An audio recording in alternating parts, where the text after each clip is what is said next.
Here in our studio. Dobro Ranko. I'll put the cookie away because. Well, I have the cookie, man. We like to keep it real. So we're here. What is it today? 13th? 12th? I think the 12th. 12th. In Ukraine, Mykolaiv, about 70 kilometers from the front. To make it sound more dramatic, yes, but it's not something we notice. How was your night? No air alarms again?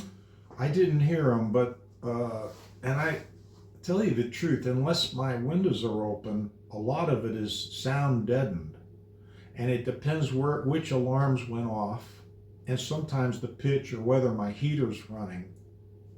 But last night I didn't notice anything. I wasn't awakened by any explosions or strange noises. I'll say that. Yeah, any morning you can walk away from is a good one. Yes. Every night. Yes. No, there were no air alarms last night. Not in Mykolaiv anyway. So it was a good night. We now had 2 nights in a row without shahets, which is I think it's maybe the wind or the weather. Yeah. That could be. They probably have to change the little gasoline engines they have on there to make sure they work in cold weather. Like here they put on the buses pieces of carton and all kinds of things like yes. car bras to stop the cold air from coming in. I don't know. And what we do have is they say now there's a heightened threat of the Oreshnik, semi-long range. It's a ballistic missile, right? Yeah. It's medium range, and they already sent some to Kiev, but without warheads, just to show. No, that was Dnipro. Oh, it was. Yeah, it was not Kiev. Oh, okay. No, because one theory is they didn't send it to Kiev, but to Dnipro, because Kiev probably can intercept it with a Patriot. Ah. But.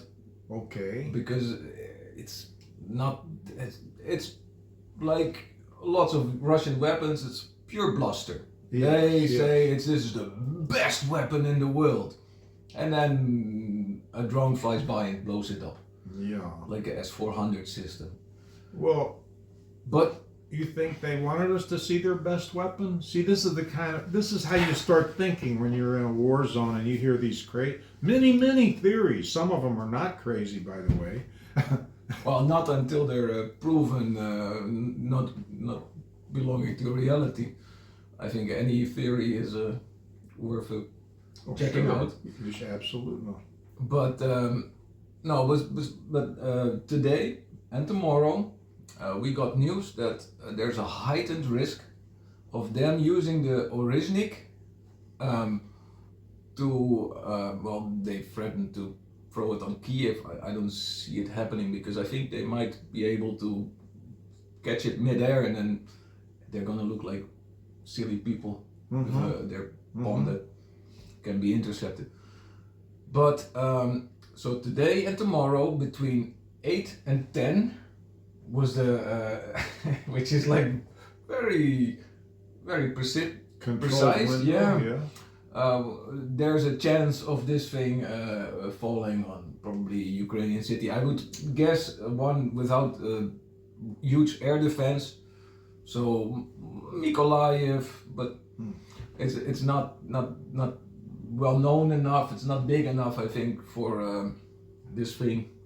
So I guess Odessa, but Odessa has pretty good air defense. I think they might have a Patriot or something like that there. You should. I think there's a chance that today it's already been. It's almost 10, so we survived.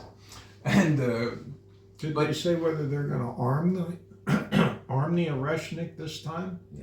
They cannot, because you're gonna start a atomic war. Also, if you drop it on Kiev, if they use a conventional warhead, I mean, have they said we're going to use a conventional warhead? No, apparently a conventional warhead is too heavy for this thing because it separates in many pieces. Oh. And if you want to put a warhead in it, if it goes down, it gets really hot. So you Oh. have to make sure that it Oh. doesn't explode mid-air because of the heat.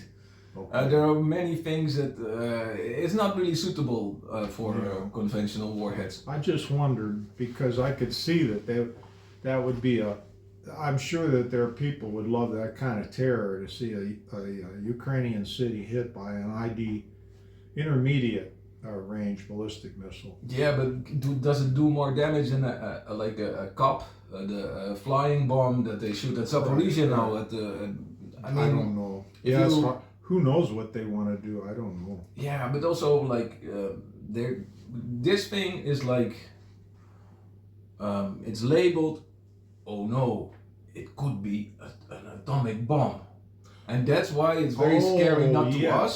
The signature looks like that. And that's why they supposedly were warning the West. I remember they said that. They just said, we just want you to know. And they No, told... they have rules about that. Yes, yes. Because otherwise, the U.S. might think that they're We can launching have an a atomic bomb, response, yes. and then that would be well. France and Britain, too. Even, I think Germany's got some that are U.S. based. I don't know. No, I know Yeah, that it could be very the Netherlands dangerous. and Germany, probably Germany too. I don't know Germany because they're very peacenicky, and they like to No. say, "Oh, let's not escalate." Yeah. But no, in the Netherlands for sure we have atomic bombs from NATO. But yeah, so they have to warn us beforehand, or not us, warn the Americans. They may even be in Finland now because we just sent some huge strategic bombers to base in Finland since they joined NATO. Yeah, but I don't think there's a big chance of this escalating to an atomic war because China doesn't want an atomic war. India doesn't want an atomic war. They're both corrupt and supporting Russia, but atomic war is like it's a step too far for them. Yes. It's okay to Yeah. destroy schools, hospitals, and everything, but no atomic war. Yeah, they lose their whole base, their whole control system. Yeah, and also Ukraine is pretty big. Russia is much bigger. Anything that is going to an atomic bomb on Ukraine will always also hurt. Russia and Europe. Yeah, so it's like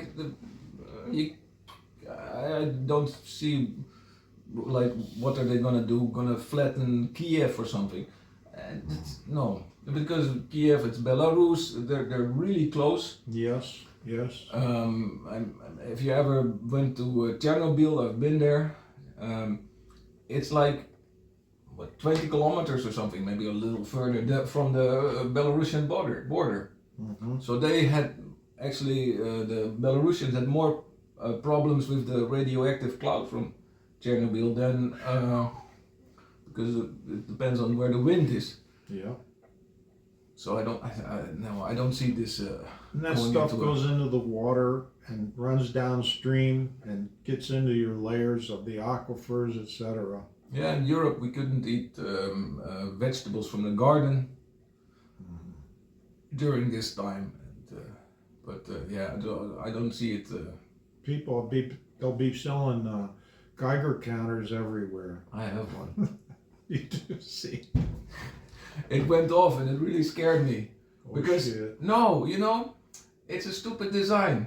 Oh. It's no, if the battery is low, it makes the same sound as big I'm just radiation. glad you don't have the buttons at your house. No. So I was doing the dishes in the kitchen and I hear this alarm go off. I think, what is this again? It's not my phone, but because it's been many years since I went to Chernobyl and I was there before they closed the sarcophagus, the thingy. Sarcophagus, We were like standing there and it was really going nuts, the thing, and it took me back to that and I thought, oh. Then I remembered I have a Geiger counter in my bag, and well, it was the battery. So I took the batteries out. I wonder how many people have searched 3-legged, 5-legged, 6-legged dogs from Chernobyl. Well, Yeah, Chernobyl, it's a different story, especially because this general ordered his troops to stay there because he knew that Ukrainian wouldn't shell Chernobyl because all the ground is still radioactive, and he had all his troops dig in there. Well, they've got the Zaporizhia power station, which is the biggest nuclear plant, I think, in Europe. It is, but it's even bigger than the French nuclear plants. It's huge, but this thing, all the things, well, except for Nikolaev, all our big Ukrainian cities that were big during the Soviet Union, everything is built for the Soviets, the politicians, to survive an atomic bomb. So our dams and our power stations, the ones from that era, are capable of surviving an atomic bomb. Well, not dropping straight on it, I would guess, but everything is like rocket proof. So it's very hard to really destroy it, except for when you're inside, and they are. But they powered the Zaporizhia nuclear power station down until, so it's like the chance of something really, really bad happening is less big, but they still use it as a psychological as a matter of terror. Yeah. Yeah. So I don't know. I think a big rocket attack on cities and stuff like that. That's our main threat, and I don't think the nuclear thing is going to be really bad. Well, notion. I hope not. To me, what I see is Europe and probably Russia just came to the idea that either there was no nuclear war or World War III in the script, so that if you were looking from a one world view, they were basically either dragging their feet and saying, well, we're only going to have to go through this for such a amount, why waste money, let's do this. Whereas America is painted to look like we always knew this was going to happen and you people just didn't spend enough money. Because I mean, you couldn't guess how many trillions of dollars the Pentagon has lost, and what that went into, we have no idea. Area 50, 59? No, 58. Since 58? No, the zone where all the UFOs are flying over. Oh, yeah, that's in Area 51 or 54. I can't remember. I've heard it for some. Yeah, no, it's a joke. No, well, there's lots of propaganda and conspiracy theory, and one of the best ways to keep people either off track is to drag as many red herrings and alternate conspiracy theories as possible through the scene. And they do that, they've done that with assassination attempts, especially recently, even the ones that don't look real. They've done that with all the ops. So just a meager footnote here about all the ops and propaganda that are being run. Yeah, we're in a post-truth time. Like, there's so many lies that there's no clear truths anymore. That's right. Well, the truth is something that they don't.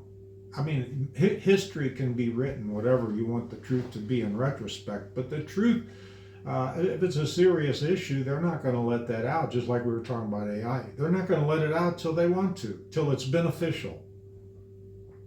That's why we get all this propaganda instead, and ops and things like that. These are all tools, the media, technology, commercialism, materialism, even our industries, they're used like tools now by elite cadres, which I won't elaborate on, but it's not, to me, it's just like Rockefeller used railroads and steel and oil, and every group has this, you know. It doesn't matter whether you're in banking or show business, movie stars, Hollywood. They all have their ways of using material to enhance their situation. So That's one for the Brad Bingo. You said elite again. so people think I'm paranoid. I don't think you're paranoid. I think you're too open-minded about some things. Okay. But okay. but we were talking about Ukraine, I think. Well, no, yeah, I don't reference that. I'm not saying Ukraine is worse or better or different. I'm saying that our situation here is based on so many factors and so many good and bad situations. It's not easy. That's why we're just as citizens. We're both permanent residents. I don't know. Are you a citizen here?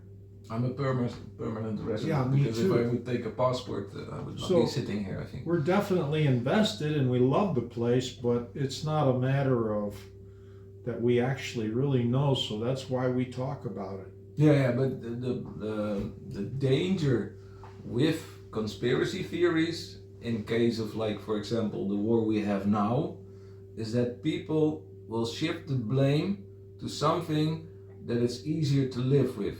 Like many companies, many people, they want this war to be over, they want to have normal relations with Russia and just ignore everything that happened, and then we say, well, this was all NATO or That's right. some big guy pulling all the strings. No, this was Russia and Putin being complete a-holes and killing everybody Yeah. and destroying everything. You cannot say that it is NATO. You cannot say it's the Americans to blame. This is just not a moral country anymore, you Russians. If you see what they're doing. Right. Well, yeah. So there's plenty of video evidence of myriad war crimes from not only videos made in Ukraine, but even the Russian soldiers made a lot of their videos of their war crimes. I mean, it's like this is like one of the worst things that's ever happened, and it's being advertised all over the media. I guarantee you the NSC has so much of this stuff on digital storage. The Hague couldn't even review it all. Yeah, so this is why I'm a little bit allergic to conspiracy theories, because I had heard so many explanations why it's not the fault of the Russians or Putin. It's the fault of the Russians and Putin. Nobody else. They are war criminals. It's not NATO. Right. It's not Trump. It's not. They're all incompetent people, but they didn't decide this. This is Putin and Russia. Yes. So they have to pay. Yeah, even if he was motivated by external forces, he still did the crime, and so did all these soldiers in the field, and these generals, and these people who made a point of torturing, raping, killing, executing, needlessly, not only soldiers and civilians, anybody that happened by. They don't even check sometimes. Yeah, in Kherson they had torture chambers for children. It's like, how can they you be on kill their the side? parents, and so they take half of them back to Russia and say, "Oh, we don't know how your parents. We're saving you though from Ukraine's problems. The Nazis we're saving you from the Nazism." Look, I got you a little present. It's What is that? Watermelon? it's a special watermelon. Oh yeah, Kherson, the city was occupied for quite a while. And now it's being terrorized by drones. Yeah, it was known as one of the watermelon capitals here for their agrarian culture, and this is an interesting little magnet. I like it. It's a piece of watermelon, but it says Kherson. No, you should look at the watermelon. It's wearing a Ukrainian helmet and it's holding something. Looks like a cruise missile and a rifle. No, it's a knife and a leg. Oh, It's a knife and a leg. Okay. it's how the Cool. people from Kherson are I guess I resisting better let you look at the knife and the leg. the Russian occupation. They're really brave people. When they Yeah. were occupied, they went out on the street and demonstrated. Yes. So you put it Great. here. I need a good wall mag. I mean, a good refrigerator. Yeah, you were missing a fridge magnet, so I thought, and I really like this one. It's like if the first look you think, oh, that's cute, and then you look at the details. Yeah. Thank you. Budlaska. Yeah, I know a lot of people from Kherson, and I even lived there for 6 months one time. And I like the city. It's smaller than Nikolaev, but nice little city. And I was very sorry to hear they have to be afraid because they're still within range of artillery, and they have drone swarms almost daily there. Yeah. So it's very sad. They attack ambulances, everything, like yeah, and they do it to train their young drone pilots. Can you imagine? You're After somebody, this, I can imagine. no, somebody flies over thing, sees just a random person in a car, and just dropping a bomb on it. It's like you're a big killer. Mm-hmm. People would have, like in other countries, people would have trouble doing this, feel guilty and everything. They make videos of it and post it on the internet, and then they say, hooray! Yeah, I have no patience for Russians or peaceniks. They should all go to hell. Long way, not quickly. So all you